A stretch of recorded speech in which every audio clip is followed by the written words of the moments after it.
خۆشەویستانی کورسات نیوز سڵاوتان لێبێ بە خۆشحاڵیەوە لەگەڵ هاوکارانم پانۆرامای ئەم شەوتان پێشکەشەکەین. خەبەر و باسی گەرمی ئەمڕۆی سەرشەقام و خەڵکی هەرێمی کوردستان پرسی لەشکرکێشی و هەروەها دووبارە مەترسی شەڕی براکانە. خەڵک بەگشتی قەیرانەکانی بیرچۆتەوە و لەو قەیرانە پڕمەترسی و نەتەوەیە ترسێت کە جارێکی تر براکان دەستیان بچێتەوە خوێنی یەکتر و خوێنی کورد بە دەستی کورد بڕژێت. بۆیە خەڵک ئەمڕۆ و لە سۆشیال میدیا و لە تۆڕە کۆمەڵاتیەکان و تەنانەت لە دانیشتن و لە شەقامیش ترس و باسی لەوە بوو کە شەڕی براکوژی نەبێت. تورکیا ئایا تەنها مەبەستی زەربەیەکە لە پارتی کرێکارانی کوردستان؟ پارتی کرێکارانی کوردستان ئەبێت چی بکات بۆ ئەوی بیان و نەدات بەدەست تورکیا؟ هێزە کوردیەکان ئەبێت چۆن مامەڵە لەگەڵ ئەم پرسە بکەن بۆ ئەوەی هەرێمی کوردستان نەبێتە مەیدانی ململانێ و شەڕێکی خوێناوی، چۆن لە هەمووی گرنگتر بتواندرێت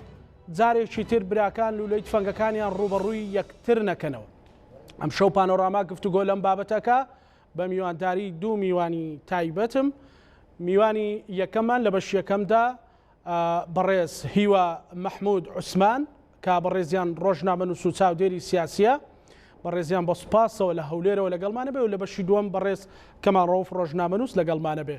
کاکی وا سوپاس بۆ ئامادەبوونت لە پانۆرامادا. من نەمەوێ وەک ڕۆژنامەنووس ئەوە بۆ بگوازمەوە دەستخۆشی خەڵک هەیە بۆ جەنابەت کە لە دیمانەیەکدا داکۆچیت لەسەر ناوی هەرێمی کوردستان کردووە کە حەقێکی دەستوری خەڵکی کوردستانە. بە ناوی خەڵکەوە سوپاس دەکەم و سوپاس دەکەم کە لە پانۆرامایت ئەمەوێ پانۆرامایەک لەو ڕووداوانە بۆ بینەرەکانم باس بکەیت کە ئایامە چی ئەگوزارێت تەنها ململانەی معارەزەی تورکیا و معارەزەکەیەتی یاخۆت شتی تری لە پشتەوێ.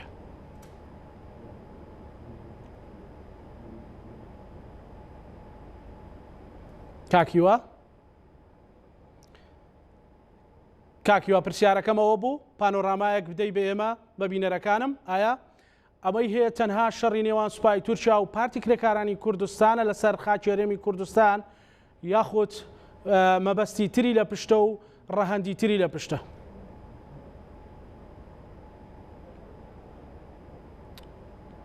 بەڵێ دیارە گرفتێکی دەنگێ بە هیوام هاوکارانم بتوانن بە زووی چارەسەری بکەن بۆی دەنگم بگاتە کاک هیوا مەحموود عوسمان. هەڵبەتە لە کاتی دروستبوونی کێشە و قەیرانەکان زوومی ئەعلامی دنیا لەسەر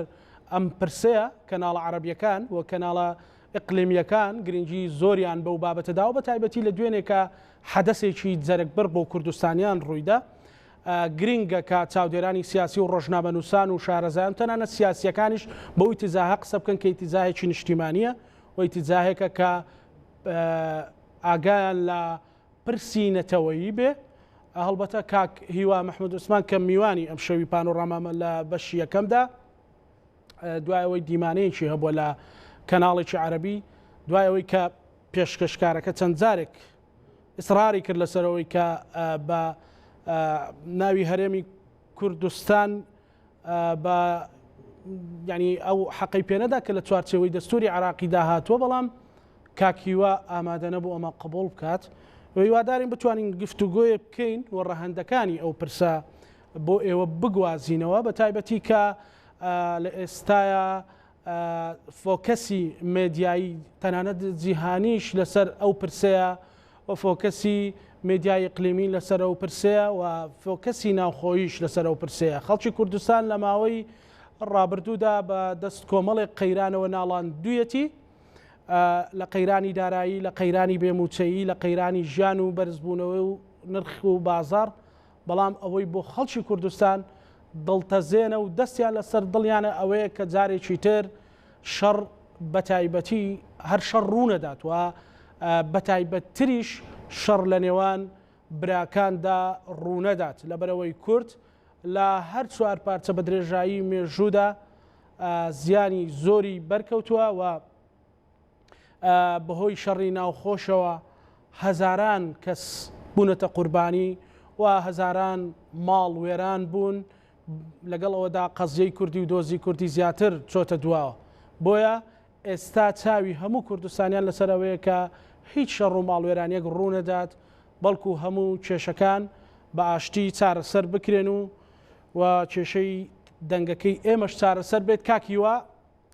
گوێ لە دەنگمە بەڵێ ئێستا گوێم لێ بەڵێ بەسەرەتا باسیەوەم کرد بە ناوی ینی من توانم وەک ڕۆژنامە نووسێکەوە بۆ بەڕێستان بگوازمەوە کە دەستخۆشی خەڵک هەیە بۆ بەڕێستان کە دیفاعت لە حەقێکی دەستوری هەرێمی کوردستان کرد و ئیسرارت لەسەرەوە کرد کە هەرێمی کوردستان هەرێمێکە لە چوارچێوەی دەستوری عراقیدا ئەمە هەموو کوردستانیان دەستخۆشید لێەکەن من تەناوەک ڕۆژنامە نووسێکەوە بۆ جەنابە دەگوازمەوە بەدەر لەو دەستخۆشیە من ئەمەوێ پانۆرامایەک دەی بە بینەرەکانم کایە ئەمەی کە ئەگوزەرێت تەنها شەڕی نێوان سوپای تورک و گەریلاکانی پارتیکرێکارانی کوردستانە یاخۆت ئەجەندای تری لە پشتە. زۆر سپاس کاکزانە تەوانەوەی کە کردم هیچ نەبوو بەڕاستی ینی هەر بەڕاستکردنەوەی هەنێک شت بوو کە دەستگای فەرمی ڕاگەاندنی تورکیا کە تاکو ئێستا ناتوانێت وشەی کوردستان بەکاربێنێت یاخود بۆی نایەت کەلیمەکە هەر ئەوەشە دلیلێکی گەورەیە کە تورک بەڕاستی دەوڵەتی تورکیا نەک تەنها دژی پارتی کرێکارانی کوردستانە دژی هەموو کووردە چەند جارێک ئێمە گوێمان لە ئەردۆگان بووە کە قسەی کردووە باسی کوردستانی سووریاکە ڕۆژاوە ئەڵێ ئێمە نامانەوێت قوارەیەک لە باکووری سووریا دروست بێت هاوشێوەی ئەو قوارەی کە لە کوردستان کە لە باکووری عێراق هەیە دەوان ناڵی کوردستان ئەوەی کە ئەشی بینین ینی شتێک ئەوە 30 ساڵە دەوڵەتی تورک هەوڵەیە لەگەڵ پەکەکە لەگەڵ هەموو ئۆپەراسیۆنێ پەکەکە بەهێزترە بێت تقریبن هیچی لێ نەگۆڕیوە لە وەزعەکە یاخود لە هاوچێشێکی هێز بینی پەکەکە و بینی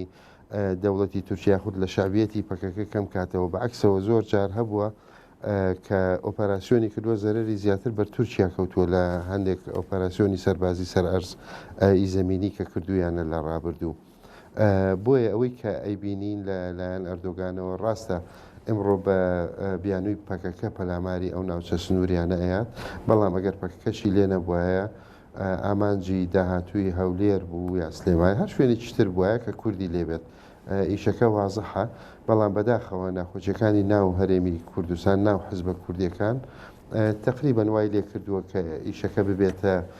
ڕوبەڕووبوونەوەی تورک و پەکەکە بەڵام وانە بە لە ڕاستیدا. بەڵێ بەڕێز کاکیوە لە دیمانەیەکدا ڕزب تەیب ئەردۆغان ئەڵێت ئێمە بۆچی هێزمان لە باشیک داناوە لەبەرەوەی ئەمانەوێت تورکمانەکان پارێزین ئێستا هەرێمی کوردستان مستهدەفە خۆت ئامانجە لای تورکیا و لە پلانی تورکیادا ئەوەی کە بەڕێزت وەکو ڕۆژنامە نووس و چاودێرێکی سیاسی خوێنیتەوە کە پەکەکە بیانوویەک بێ بۆ هاتنە ناوەی هەرێمی کوردستان و بەرتەسکردنەوەی خاکی هەرێمی کوردستان. ئەوەی کە وەکو باسم کردەوەن پەکەکە زیاتر وەکو بیان و سیرەکرێت چکە تۆ شتێک هەوڵ بی 30 ساڵە هەوڵی یەک شتەیە لە ناوبردنی پەکەکە لە قەندیل ئەوە ناکرێت 30 ساڵە هەموو ساڵێک عینە شت هەوڵ بیتەوە و سەر نەگرێ ئیشەکەت ئەبێت چارەسەرەکەی شێوەیەکی تر بێت ئەوەی کە ئەردۆغان ناوێت دانی پیاوێنێ کە چارەسەرکردنی کێشەی پەکەکە بە بردومانکردنی قەندیل و ناوچە سنووریەکان ناکرێت چارەسەرکردنی کێشەی پەکەکە چارەسەرکردنی کێشەی کوردە لە ناو تورکیا ئەگەر دایالۆگی ئاشتی هەبێت ئەگەر دانوستانی ئاشتی هەبێت لە ناو تورکیا ئەوە بە تەبیعی پەکەکەش هیچ ئیجاد نابێت کە هەبێت ینی لە چەک هەڵگرێت یاخود بوونی هەبێت لە دەرەوەی خاچی تورکیا کارێکی زۆر ئاساییە کە ئەوسا هەر هێزەکانی کوردستانی عێراق بە پارتی و بەیەکێتی و بە هێزەکانی تر ئەوان وا لە پەکەکەن بگەڕێتەوە بۆ تورکیا بەڵام بەم شێوەی ئێستا و داواکردن لە پەکەکە کە دەرچێت لە خاچی کوردستانی عێراق بەم شێوەی کە وەکو ئەردۆغان ئێوێ ئەوە تەسلیمکردنەوەی پەکەکەیە بە تورک بەڕاستی. بەڵێ ئەگەر پەکەکە قەناعەت پێ بکرێت بۆن بوونە تورکیا بیانووی چیتری ئەبێت بۆی بێت هەرێمی کوردستانیان ئەوەی کە زۆر جار باسەکرێت ئەو مەسەلەن نیان شاردۆتەوەڵێ ئێمە نەخشەکەمان گەورەترەکەین و تەنانەت باز لە نەخشەی سەردەمی عوسمانیش دەکرێت هەنی ئەم ئەجێندای هەرێمی کوردستانی تایە لە ماوەی نزیکە ئێستا ویلای مووسڵ تاکو ئێستا لە تورکیا ویلای مووسڵ میزانی خۆی هەیە بڕێکی زۆر کەمی پارەیان داناوە هەر تاکو ئێستا ئەو ویلایەتی مووسڵ کە کوردستانی عێراقا بە بەشێک لە خاچی خۆیان نەزانن لە زۆر جار گوێمان لیانە بێ هەنێک پەرلەمانتاریان هەنێک سیاستمەداریان باسی ئەو شتانە ئەکەن کە ئەوان تا سنووری کەرکک و تا بگرە تا خانەقینەوە ناوە هەمووی بەشێک بۆ لە خاچی تورکیا و باسی ئەوە ئەکەن کە بێ بگەڕێتەوە بۆ سەر خاچی تورکیا بازێکیان دەبان وا باسەکە بەڵام لە ئەساسە دافعی ئەساسی دەوڵەتی تورک ئەوەیە کە کورد نابێ هیچ بوونێکی هەبێ من چەند جار لە چاوپێکەوتنەکان لە کەناڵە عەرەبیەکان بازێ جار شرۆڤەکاری تورک یاخود قسەکەری تورک لەگەڵم قسە ئەەکەن ئەڵێن ئێمە بۆیە ئۆپەراسیۆنانە ئەەکەین چونکە هێزی فەرمی حکوومەتی عێراق لەسەر سنوور نییە ئەوان کورد هزار فەرمی بێت و هزار بەشێک بێت لە دەوڵەتی عێراقی بە شێوەیەکی دەستوری و یاسایی بە هێزێکی فەرمی عێراقی نازانن بۆ ئەوان ئەبێ جێیشێکی وەکوی سەددام لەسەر سنوور بێت ئەو سایتر باز لە پەلاماردانی هەرێمی کوردستانە هێنن بە هەماشی وەکو نمونەش کە باسیەکەن باسی ئێرانەکەن ئەڵێن ئێمە بۆیە پەلاماری ئێران نادەین یاخود ناوچە کوردەکانی ئێران چونکە هێزی سەربازی فەرمی ئێرانی لەسەر سنوورەکان هەیە ئەوە چەند جار بیستومانە ئێمە لە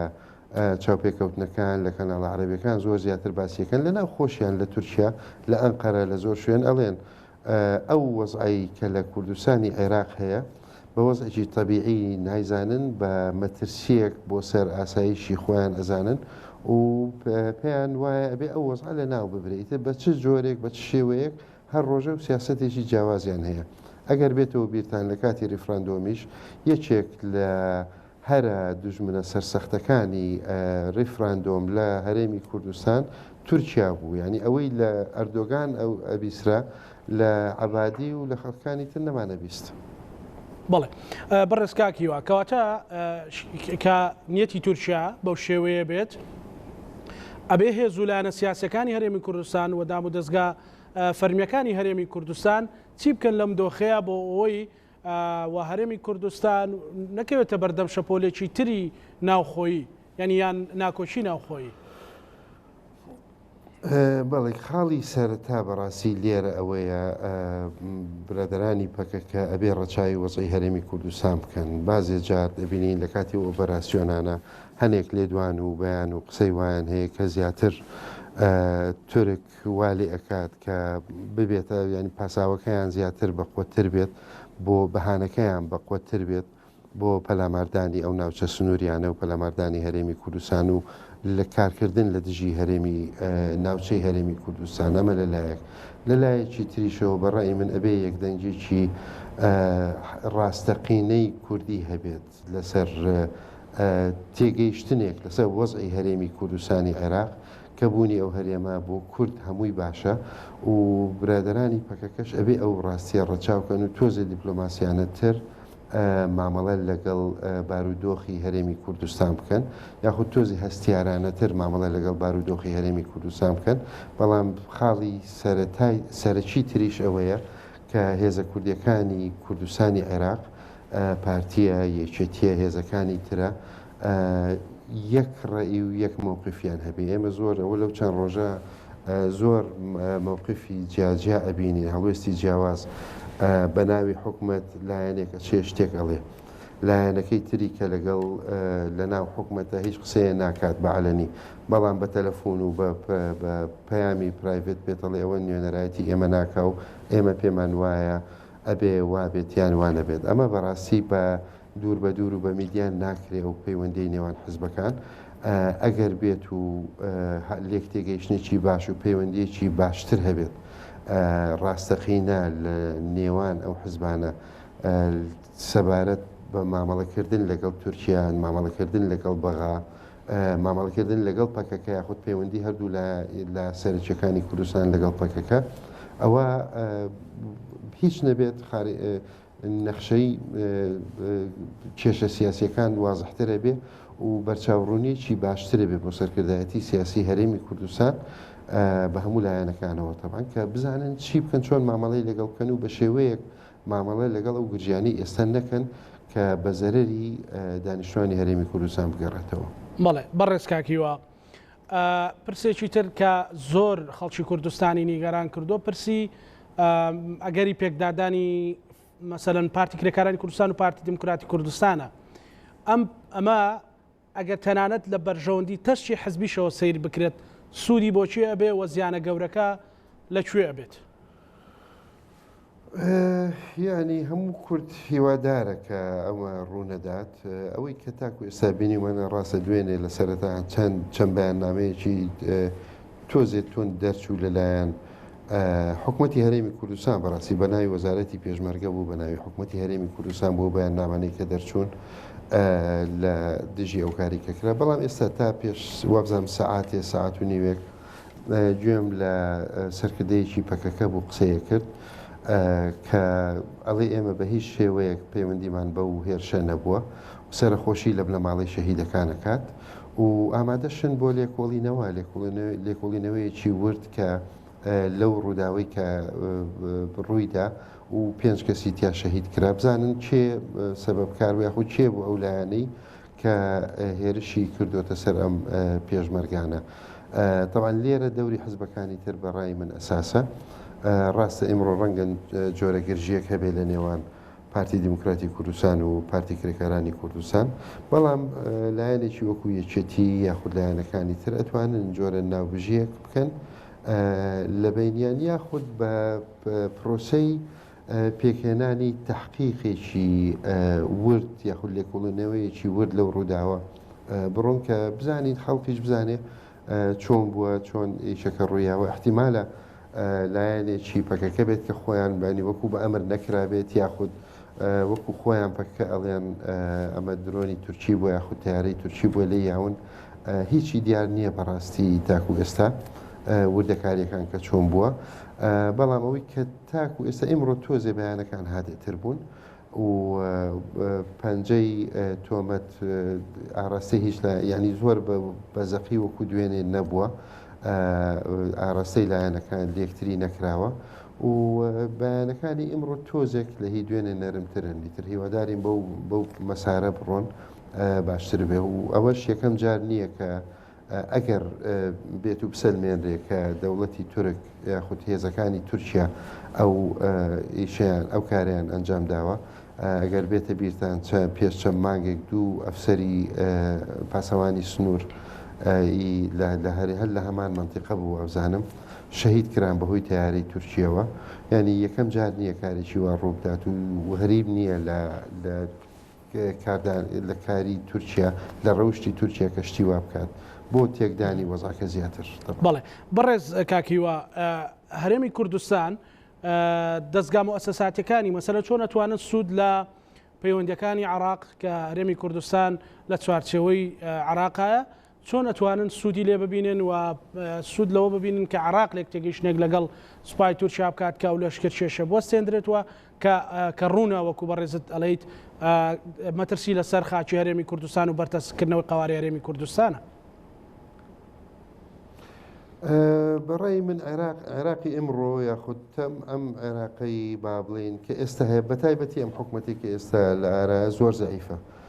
کێشەی زۆری ناوخۆی هەیە وەکو ئەبینن لە هەواڵەکاندا لەگەڵ میلیشیاکان لەگەڵ مەلەفی فەساد زۆر شتی تر هەیە کە حکوومەت ناتوانێت بە هیچ شێوەیە مامەڵەی لەگەڵ بکات ئەوەی کە ئەیبینین بەس شۆی میدیاییە لەلایەن بەرپرسانی عێراقەوە کە ئەیکەن تەسریحاتیان دەربارەی پێشێلکردنی سیادەی عێراقی بەڵام تورکیا هیچ حسابێکیان بۆ ناکا وازەحە ئەردۆگان ینی ئەوەی کە ئەبینین و لە ئەیبیستین لە میدیای تورکی و لە لایەنی تر احترامی عێراق ناگرێن نە حکوومەتەکەی نا هیچیان ینی هیچ احترامێکی نییە بۆ عێراق وا هەڵسو کەوتەکە کە هیچ دەسەڵاتێک نییە لەو ناوچانە و بە کەیفی خۆی یەت و ئەڕوا و لە مەخمورەیە ڕەنگە بەیانی لە سنجار بە دوای ئەوە دوور نییە لە کەرکوایتە هەر ڕۆژەی لە شوێنێکەیە بەبێ ئەوەی نە ئاگاداری حکوومەتی عێراق بکاتەوە نە هیچ حسابێ بۆ کاردانەوەی یان بۆ ڕێی بکە بۆیە بەڕێی من بەر لەوەی دام و دەستگاکانی حکوومەتی هەرێمی کوردستان ئەتیمات بکەنە سەر بەغا بۆ هیچ جۆرە چارەسەرێک لەگەڵ بۆ ئەو کێشەیە لەگەڵ تورکیا هەنگاوی یەکەم ئەوەیە کە ڕێخستنی ماڵی کوردی بێت و لایەنە کوردیەکان بینی خۆیان تەبابن و هەماهنگ بن بۆ چۆنێتی مامەڵەکردن لەگەڵ ئەو مەترسیانەی کە ئیمڕۆ هەن ناکرێت لایەنێک دژ بێ لایەنێ لەگەڵ بێت لایەنێکی تر ببێتە قوربانی ئەمە تەمان بەزەرەری گەورەی هەرێمی کوردستان و هەم چ بەغا و چ تورکیا و چ ئێرانیش هەموویان وەکو تەماشاکەر سەیری وەزعەکەن و زیاتر پێیان خۆشە ئەو وەزعی هەرێمی کوردستان تێک بچێت. بەڵێ بەڕێز کاکیوە مەسەلەن ئەمە مەترسی دروست ناکات لەسەر ئەوەی کە وڵاتی اقلیمیەکانی تریش بە تایبەتی ئێران کە بیانوێک بدۆزێتەوە ئەویش لەو گۆڕانکاریانی کە لە عراق و ڕۆژهڵاتی ناوەڕاست ڕوئەدەن بێتە ناوخاکی هەرێمی کوردستان و ئەو ژەحراجێک دروستکات بۆ حکوومەتی هەرێمی کوردستان ینی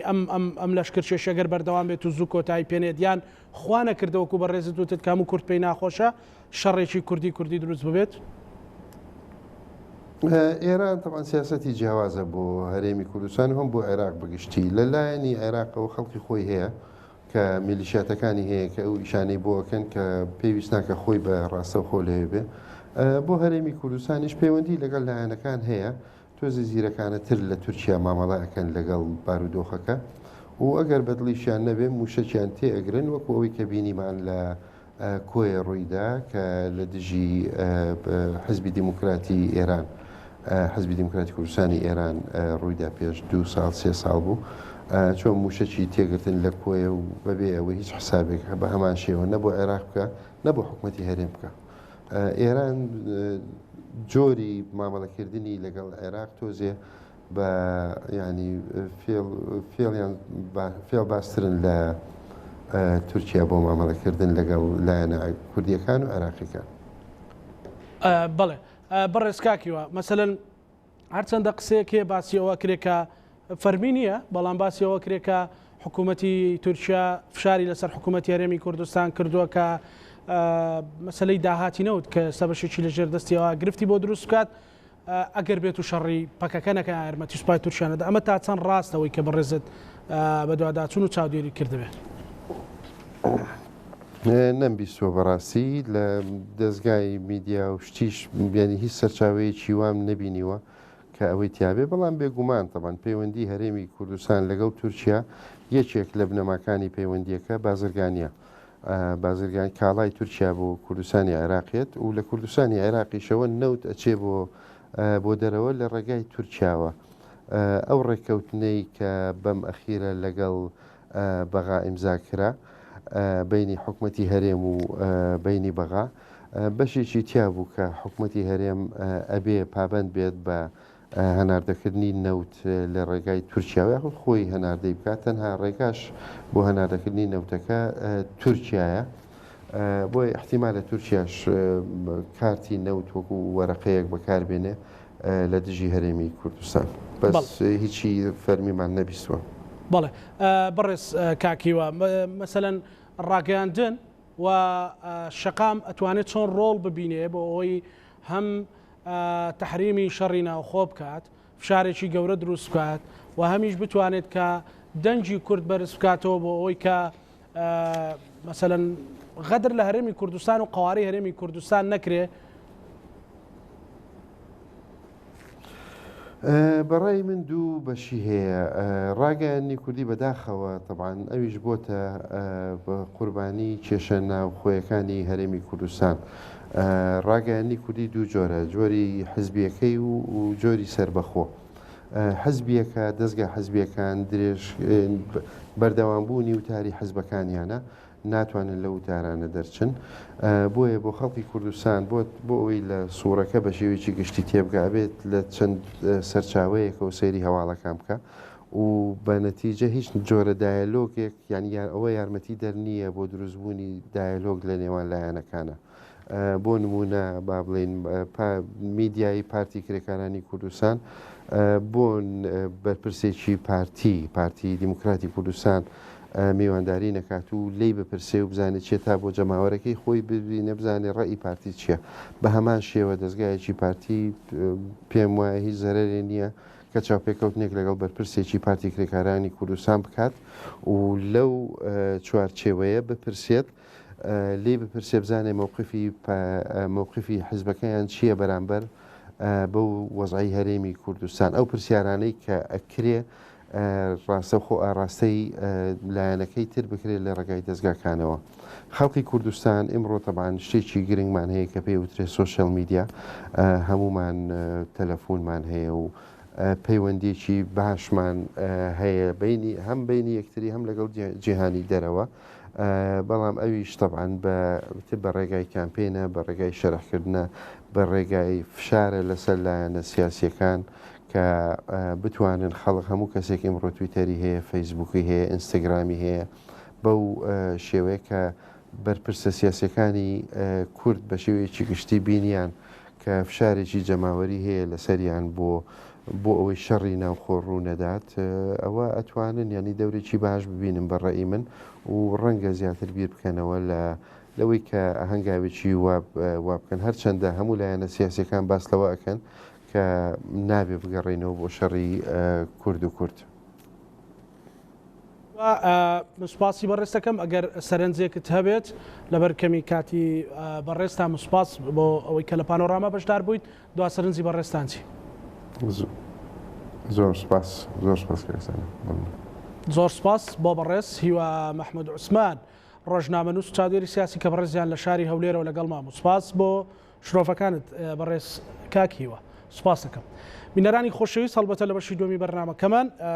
بەڕێز کاک کەمال ڕەوف، ڕۆژنامەنووس و چاودێری سیاسی لەگەڵمانە بێ. سپاس کاک کەمال کە لە پانۆراما ئامادەیت. مەوێ لەو دۆخەوە دەست پێ بکەین لەگەڵ کاکیوا کۆمەڵێک شرۆڤەمان کرد لە شەڕی ناوخۆ دەست پێ بکەین کە ئایا کە هەموو کورد ئێستا دەستی لەسەر دڵیەتی کە ئەمە ڕوونەدات، تەنانەت بە لایەنگرانی پارتی کرێکارانی کوردستان، پارتی دموکراتی کوردستانیش چۆن ڕێگەل لەوە بگیرێت و ئێمە جارێکتر مێژووی خوێناویمان دووبارە نەبێتەوە. بەدڵنیاییەوە شەڕی ناوخۆ تحریم کراوە کە وەکو لە پەرلەمانی کوردستانیش و هەمووانەی کە بەخەمیەوەن کە ئەم قواری هەرێمی کوردستان بەڕووی مەترسی زیاتر نەبێتەوە، بەخەمیەوەن کە ئاگری شەڕی ناوخۆ دروست نەبێت، چکە یەکێک لە ئەگەرە مەترسیدارەکانەوەیە کە هەرێمی کوردستان بەڕووی شەڕێکی ناوخۆ بێتەوە، جا لە نێوان پارتی دموکراتی کوردستان و پەکەبێ یاخود نێوان لایەنە سیاسەکانی هەرێمی کوردستان بێ، چکە دۆخی هەرێمی کوردستان بەڕاستی ئەمەە شلۆقە، ئەمەە تەنک بۆتەوە بەرگەی شەڕ ناگرێ، بەرگەی ئەوە ناگرێ. هەموو ئەوانەشی کە تەمەنیان ینی یارمەتی یاون کە لەگەڵ بیرەوەریەکانی ئەزممویان هەیە لەگەڵ شەڕی ناوخۆی ناوەڕاستینەوەکان، شەڕی ناوخۆی سەردەمی شاخیش، هەمووانە زۆر زیاتر بەخەمەوەن، بەڵام بەداخەوە بەشێک لەوانەی کە ئێستا چاودێری سیاسین یا بەشداری شرۆڤەکردنەکان تەمەن یارمەتی نەداون کە ئەو مێژویان لا دیار نییە، ناڕۆشنە، چکە بەداخۆی ئێمە مێژۆکی خۆشمان نەنووسیوەتەوە، وەکو بەڕازگارە نەنووسیوەوە کە ئێمە چ خەسارەتێکی گەورەمان ناوە لە شەڕی ناوخۆ. و من پێم وابێت لایەنە سیاسەکان ئەبێ بە حەکیمانە و بە منتیق لۆژیک مامەڵە بکەن بۆی کە ئاگری شەڕ دوورخەنەوە. ئەوەی هەیە ئێستا کە ئەو لەشکر کێشەیە هەیە کە سوپای تورکیا بیانۆکەی پارتی کرێکارانی کوردستانە بە بۆچوونی بەڕێزت بۆ ئەوەی هەرێمی کوردستان لەسەر پێخۆی بمێنێتەوە، ئەبێ مەسەرەن ئاینەتی تورکیا تەنها پارتی کرێکارانی کوردستان و بێ پارتی کرێکارانی کوردستان چۆن ئەم بیانوە ببڕێت؟ بەداخەوە خەریکە هەندێک لایانی سیاسی لە هەرێمی کوردستان ئەو تەسەورە یاخود ئەو پروپاگەندەی تورکیا چێ مێشکیانە کە تورکیا دژی پەکەکەیە، دژی هێزێکە لە ناو کووردە، لە ڕاستیە ئەم عقلێتی کە لە تورکیا هەیە و حکومڕانە ئەوە دژی هەموو قەزەی کوردیە، دژی ئەوەیە کە تۆ بە ناوی بە زمانی دایکی خۆت قسە بکەی جا لە هەر شوێنێکی دنیا بیت، دژی ئەوەیە کە ئەم قوارەیە و دژی ئەوەیە کە کورد بتوانێت لە نووزەیەکی هەبێت کە لە ئازادی و لە خۆ بەسەری بردن و ئەوانە نزیک بێتەوە. من پێم وابێت پێش هەموو شتێکە بێ ئەوە لامان ڕۆشن بێ کە تورکیا ئامانجی ئەم هێرشەی تەنها پەکە نییە، ئامانجێکی استراتیژی قوڵتری هەیە، چکە بە پێی زانیارانی کە لای ئێمە تورکیا بەتەمایە زۆر بێتە ناوە، ینی بێتەمایە بێتە تەنان تا پردێ يعني ئەمە یەکێکە لەو قسانێک کە چەند سینارێکی یەکێ لە سینارەکانیەوەی تاکو پردێ بێت ینی بێت و خۆشی مبارەکەی چیە چەند مبەڕێکی سێ مبەڕێری هەیە بەیکێ لە مبەڕێرەکانیەوەیە کە ئەم دژی ئەلەساس دژی داعش و تیرۆریستانە و داعش لەو منتیقانە هەیە کە هەموو دنیاشە زانێت کە تورکیا چ سێلێکی هەبووە بە لەگەڵ داعشاوە لە ڕابردووە چۆن تورکیا کردوتە شوێنێکی ترانزیت بۆ گوێزانەی داعشەکان بۆ هەموو شوێنەکانی تری کە شەڕی لێ بووە پرسێکی تری هەیە قسەیەکی تری هەیە یا بیانێکی تری هەیە ئیژەوەیە کاڵێ داکۆچیکردن لە تورکمانەکان لە هەر شوێنەکە بن ئێمە ئامادەین بۆ داکۆچیکردنەوەوە بیانی سێمیشان پەکێ بۆیە تورکیا ئەم استراتیژی کە ئێستا دایناوە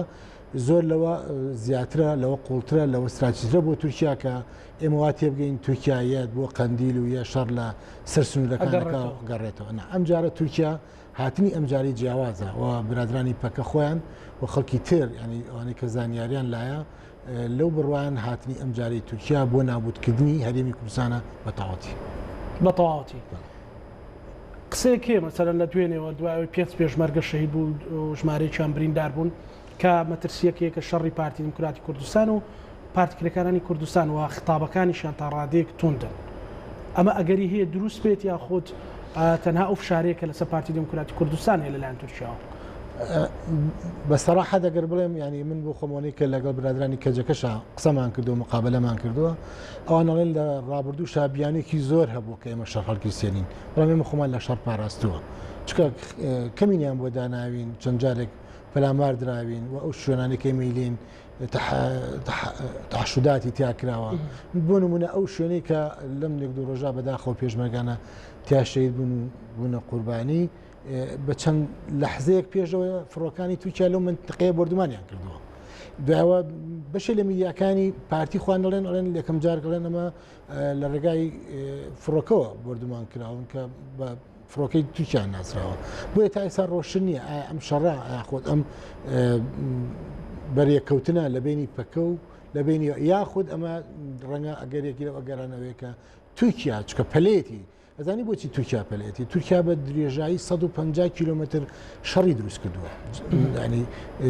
دەرگایەکی گەورەی لە خۆی کردێتەوە بۆ شەڕ بە تەنیا فریا ناکەوێت و ناوێت سەربازەکانی خۆشی بابە قوربانی ئەو پێی وایە بێ پارتی دموکراتی کوردستان و یەکێتی نیشتمانی کوردستان و هەموو لایەنانەی کە نزیکن یاخود بۆ دۆستی خۆیان نەزانێت بێ بەشداری ئەم شەڕ بکەن لەبەرەوەی کە تورکیا داوایان لێکە ینی تورکیا نەیشاردێتەوە گوشارەکان ئەو هەموو چەک و جبەخانەی کەیەتی بەم لایەنە و پەیوەندیانی کەیەتی ئەو لە مقابلی وایە کە لەگەڵ ئاراستە سیاسی و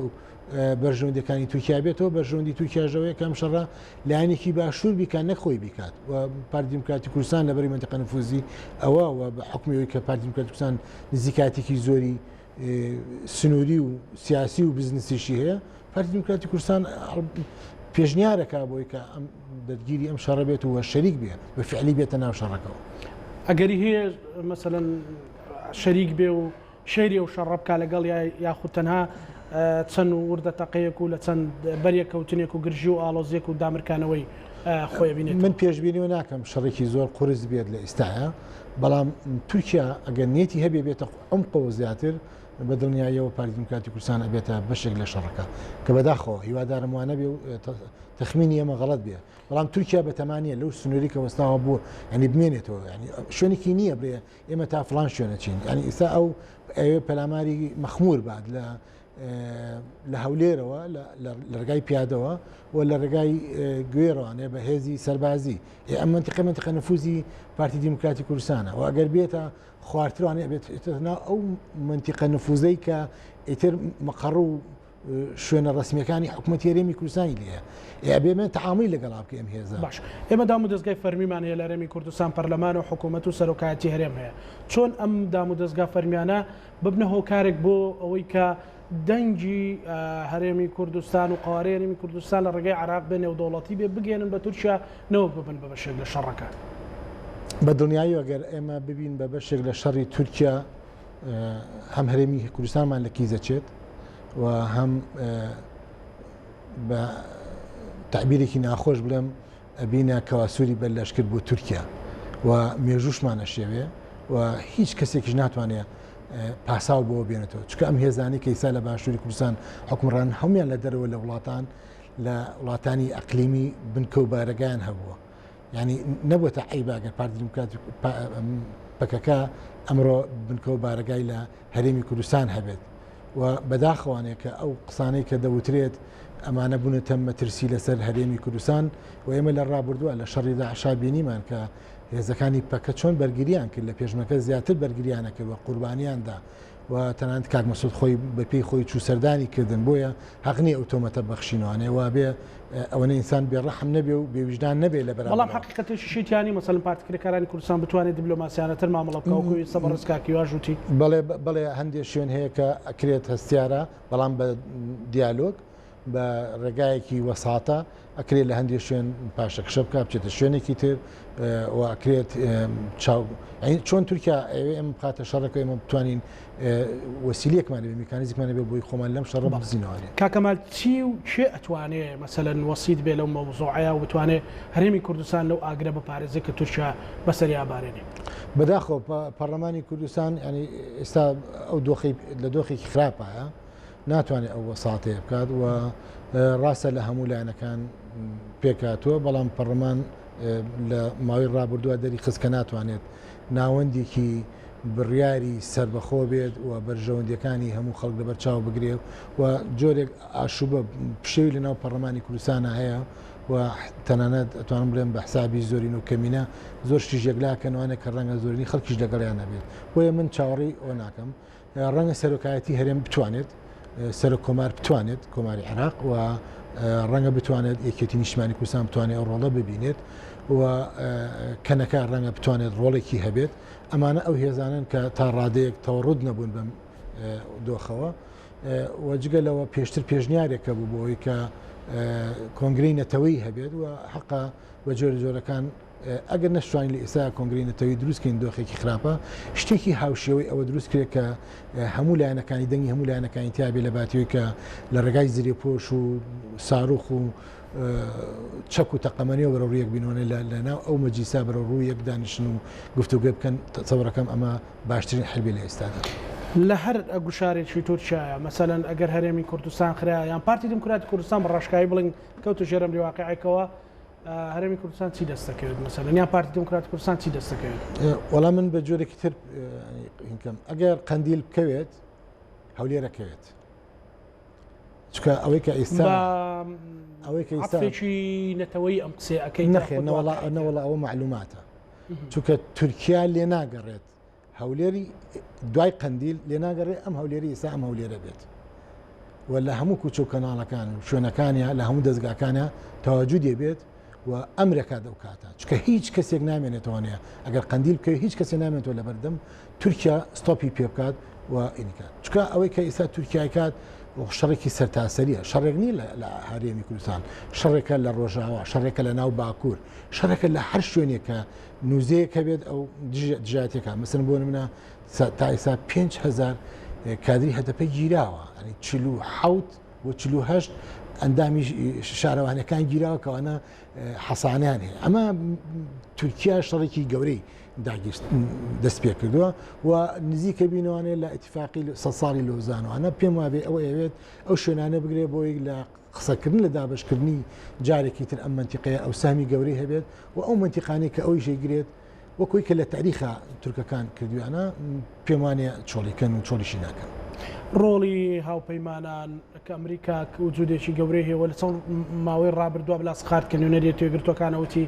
ئەم قوارەیەوە خۆی نامێنێتەوە ئەم قسانە هەمووی زانیاریەوەە ئەوانە زانیاریە کە مەترسیەکی گەورە لەسەر هەرێمی کوردستانەیە ئەزانی یەکشت هەیە کە بیڵین بۆی کە قسەکەم مەتاتی نەبێت ئەو مەترسیانی کە لە بەشی لە میدیاکانە باسەکرێت لەسەر هەرێمی کوردستانەیە بەشێکی پەیوەندی بە دەرەکی خۆ بەشێکی تری پەیوەندی بە شێوازی حکومڕانی خۆمەکەی ئەوی ڕۆ ناخۆ بوو بەڵێ بەشێکی ناخۆ بوو لەسەر ئەو 5 ڕۆژنامە نووسە بوو کە حکم دراون یعنی بەرتەسکردنەوەی ئازادی و گوێنەگرتن و نەگەڕانەوە بۆ ئەوەی کە ڕێکخراونی دەوڵەتەکان ڕاستپاردەی ڕێکخراونی دەوڵەتەکان لەبەر چاو بگیرێ خۆ بەشێکی ئەو قسانی ئەو پەیوەندی بەوە بوو ئێستا گاپی بینی جەماوەر و دەسەڵات زۆر لە کابینی پێشتر گەورەتر بووە کە قرار بووم ئەم کابینێت چارەسەری کێشەکان بکە بە پیچانە ئێستا کێشەکانمان گەورترە و ئەو مسافێک لە بین جەماوەر و حکوومەت دروست بۆ گەورتر بوو فراوانتر بوو. باشە کەواتە ئێستا هەرێمی کوردستان یانی یەکێتی نیشتیمانی کوردستان ئەگەر وەکەوەی نێوەنجیرێک بێت چۆن نەتوانێت مەسەلەن ئەو پەیوەندیێنی و دەوڵەتیانە بەکاربێنێ مەسەلەن بەوەی کە ئایا ئەمریکا توانێت تورکیا بۆستێنێ لەم جم و جۆڵانە ئایا نەتەوەیەگرتوەکان ڕۆڵی چیە بێ بەریتانیا ڕۆڵی چیە بێ فەڕەنسیەکان ڕۆڵیان چیە بکە بەردەوام بکەم بام پرسیارەکەم تاکو ئێستا کێ لە هەرێمی کوردستان داوای لە ڕێکخراونە دەوڵەتەکان کردو بە هانای ئەم دۆخەوە بێن و جەشی تووشیان ڕاگرن تا ئێستا کێ بەیان نامەیەکی جدی دەرکردووە لەسەر ڕاگررتنی ئەم لەشکر کێشیە کاکەوە دارستانەکانی سنوورەکانی هەمی بڕیێتەوە کەس قسە ناکە لە لای گەڵێن ئەمە بەشێکی فرۆشراوەتەوە بە کۆمپانیای لۆکاڵی لەگەڵ